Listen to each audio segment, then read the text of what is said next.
Des gants, des grappins, des râteaux et de gros sacs poubelles. C'était l'attirail nécessaire ce matin à la vingtaine de nettoyeurs de printemps des Viennes.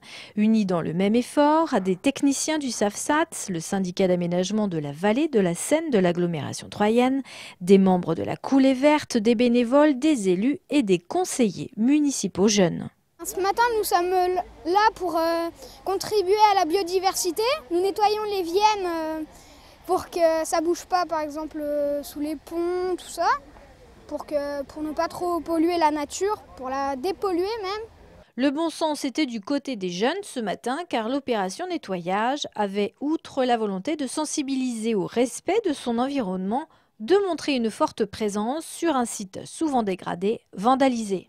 Nous, ce qu'on se fait à chaque fois qu'il y a des actes de vandalisme, et ce que fait le Grand 3 à chaque fois qu'il y a des actes de vandalisme, puisque c'est eux qui gèrent les Viennes, c'est de réintervenir, de réparer et de réparer tout de suite, de manière à montrer qu'il y a une présence, qu'on est là. Le fait de nettoyer, c'est montrer aussi que c'est important et qu'on souhaite conserver ces lieux en parfait état pour tout le monde. Et de montrer qu'il y a vraiment une présence sur le terrain et contrer justement les actes, je dirais, de vandalisme qui sont de personnes isolées.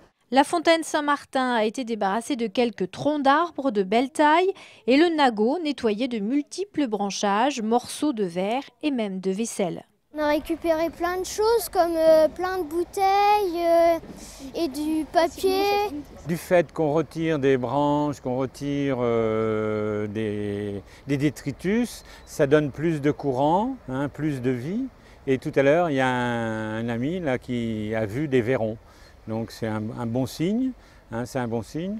Donc protection de l'environnement, mais surtout protection de l'eau, hein, parce que l'eau c'est quand même la vie. Hein. L'association des Amis de la Coulée Verte fête ses 10 ans cette année. Elle est composée de 80 membres, mais peut sans doute compter sur l'adhésion prochaine de jeunes consciences.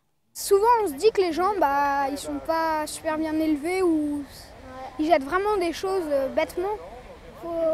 Faut que les parents ils apprennent à leurs enfants qu'il faut bien respecter la nature pour avoir une belle planète. Et aujourd'hui, ce seront les enfants qui apprendront aux parents les gestes de préservation de la nature pour avoir une belle planète.